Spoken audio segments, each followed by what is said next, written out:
Un plaisir de vous retrouver ce soir pour l'édition du soir sur Bénin Business 24. Voici les titres. Ce 4 décembre, c'est la journée internationale des banques, une journée qui reconnaît leur potentiel dans le financement du développement durable et leur rôle vital pour la contribution de l'amélioration du niveau de vie. Et des milliers d'hectares de forêts sont détruits chaque année au Bénin. L'élevage transhumant en est la cause principale. Brice Saint-Saint nous donnera plus de précisions dans un instant. Et sachez-le, une bonne hygiène bucco-dentaire dès le premier âge est importante. Elle aide à protéger les dents pendant des décennies. Mieux, de petits gestes simples permettent de garder ses dents en bonne santé.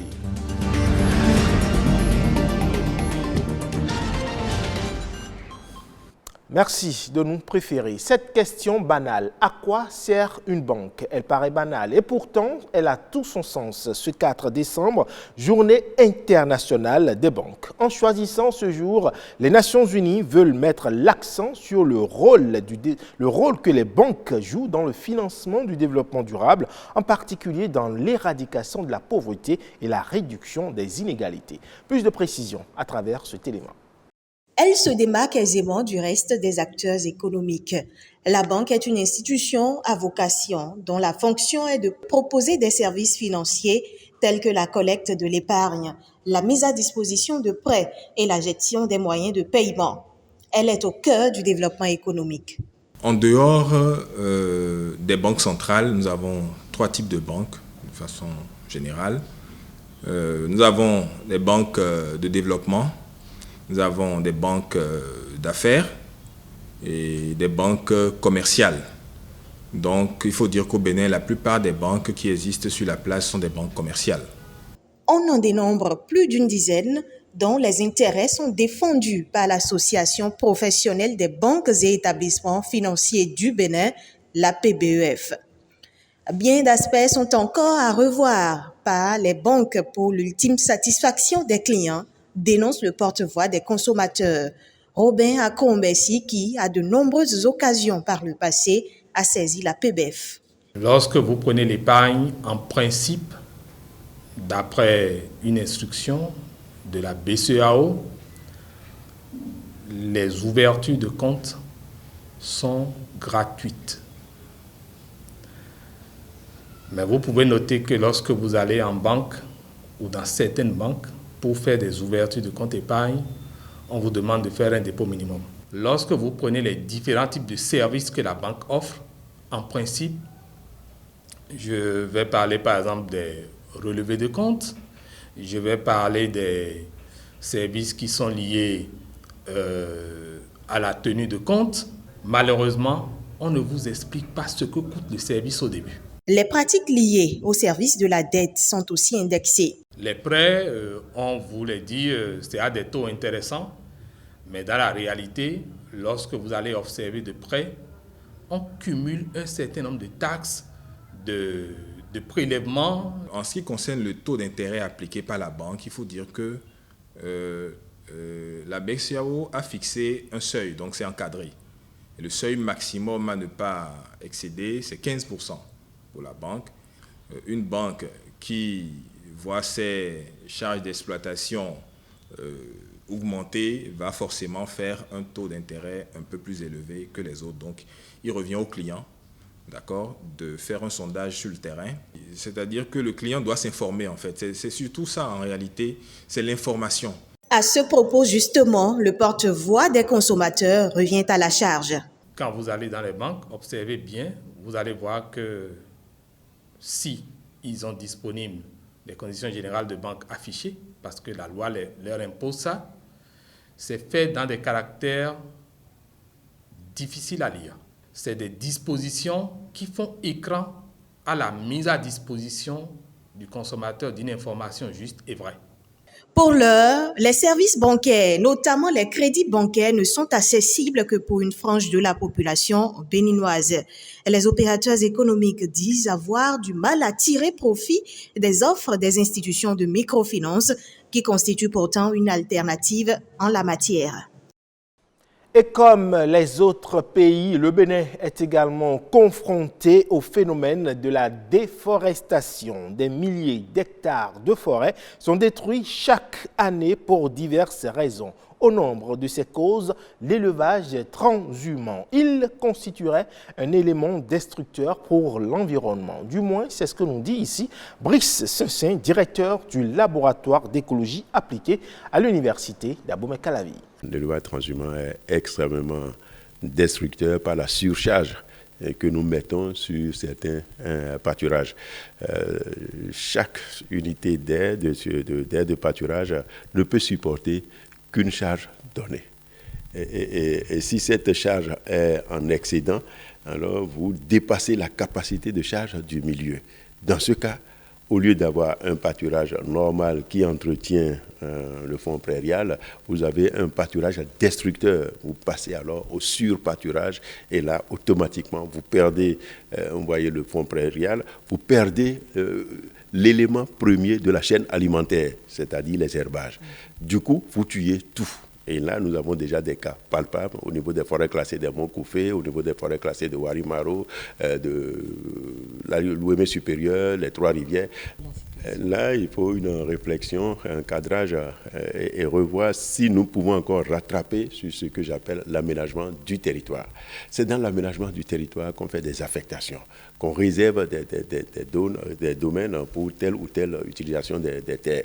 Mais ça n'a pas été fait dès le début, et ce qui fait que c'est le premier qui occupe la terre, souvent les agriculteurs. Ce sont eux qui ont droit de propriété sur tout.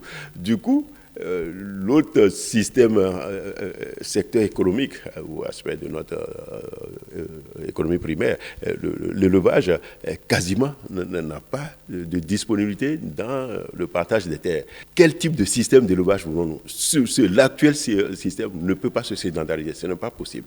Les éleveurs, psychologiquement, ne sont pas encore dans un circuit économique. Or, la sédentarisation veut qu'on investisse dans l'herbage, on investisse dans l'alimentation de son cheptel de façon appropriée, mais aussi, il faut que l'investissement puisse trouver aussi des entrées pour pouvoir compenser ce que vous faites, vous sortez. D'où le déstockage, la vente du cheptel bovin. Mais ce n'est pas encore systématique. Adopter une hygiène bucco-dentaire irréprochable depuis l'enfance est importante pour la santé, d'autant justement que les affections bucco-dentaires sont très fréquentes et peuvent être responsables de la perte précoce des dents. Un peu de prévention associée à quelques petits gestes simples de la vie quotidienne permettrait de garder les dents en bonne santé. Plus de détails à travers cet élément. On va regarder un peu, je vais voir ce qui se passe dans votre... Hermine souffre des maux de dents. Ne pouvant plus supporter la douleur, elle consulte son dentiste. Après diagnostic, le docteur constate que le mal l'a totalement atteint avant que sa patiente ne vienne en consultation. La plupart du temps, c'est ça. Le patient, en général, vient en consultation à partir du moment où il sent des douleurs. En fait. Donc, et ces douleurs sont généralement dues soit à une carie, soit à un problème de gencive. Mais dans 60 à 70% des consultations que nous recevons, ce sont des consultations dues à une douleur. Comme Hermine, plusieurs personnes attendent malheureusement de ressentir des douleurs atroces dans la bouche avant de se rendre chez le dentiste. Moi, je n'ai jamais été chez un dentiste pour faire la vérification si j'ai un problème de dents ou pas. Je suis allé voir un dentiste une fois. Il faut dire que j'avais un problème de carie dentaire. Et c'est là-bas que j'ai découvert en fait l'importance de l'entretien de la bouche. J'aimais bien manger les sucreries telles que du lait en poudre. J'aimais aussi sucer du lait concentré. Et puis, j'aimais plus des caramels. J'ai commencé à ressentir les maux de dents. Quand je dors la nuit, je sens comme si ma dent était en train de tirailler des dents, des douleurs un peu, et puis je vais pleurer toute la nuit. Le dentiste a dit qu'il doit me faire la plomberie, donc régulièrement j'ai pris moi-même goût et puis j'ai commencé à me rendre dans des cabinets dentaires. Une toute première visite chez le dentiste est recommandée dès la poussée dentaire chez le bébé et vers l'âge de 3 à 4 ans chez les enfants. Mais à en croire ce professionnel de santé, Très peu de parents ont pris l'habitude de venir en consultation avec leurs enfants. Le pourcentage de parents qui viennent juste pour un contrôle et un détartrage systématique, il est réduit à peu près à 6 ou à 7%. Dans la majorité des cas, les parents viennent quand les enfants ont une douleur. Rendre fréquemment visite au dentiste permet d'éviter bon nombre de désagréments. Quand vous allez attendre que les maladies vont venir avant que vous n'allez voir un dentiste pour vérifier votre dent, ça serait trop tard. L'hygiène bucco-dentaire est très importante pour l'être humain en général, pas seulement pour les enfants. L'hygiène bucco-dentaire doit être aujourd'hui la priorité de tout le monde. À partir du moment où le brossage est fait régulièrement, matin, midi, soir, ou si possible matin et soir systématiquement, les bactéries n'ont pas le temps en fait de désagréger des choses au niveau de la cavité buccale. Surtout, il faut opter pour une alimentation saine et variée. Le sucre, l'alcool ou encore les jus d'agrumes sont à consommer avec modération. Hors de nos frontières à présent, au Niger, un chercheur agriculteur a créé une ferme connectée et adaptée aux enjeux actuels. Il a mis au point un système innovant qui permet d'arroser à la goutte près et de cultiver de manière plus résiliente. Une innovation dont il veut diffuser les techniques à d'autres professionnels du secteur. Les précisions avec nos confrères de France 24. À première vue, c'est une ferme comme les autres, avec des champs de culture, des moutons et des vaches. Seulement ici, l'expérience en cours pourrait changer la donne au niveau national. Le système d'arrosage est activé grâce à un simple appel téléphonique. Et il fait en sorte que les plantes ne manquent pas d'eau à la goutte près, en fonction de leurs besoins. Comme vous le savez, qui dit technologie dit un peu de coût. Et donc, du coup, les producteurs qui est un producteur moyen, il n'a que son foncier comme capital et ne peut pas le monnayer pour acheter des systèmes d'irrigation. Mais par contre, si on l'amène un petit capital financier, ils peuvent acquérir cette technologie facilement. Un système effectivement onéreux pour un agriculteur nigérien moyen, puisque l'installation coûte environ 500 €, alors que les revenus des agriculteurs leur permettent généralement uniquement de nourrir leur famille. Cet appareil récupère les données météo et aussi celles de l'état de déshydratation de la parcelle. Le tout peut être géré à distance.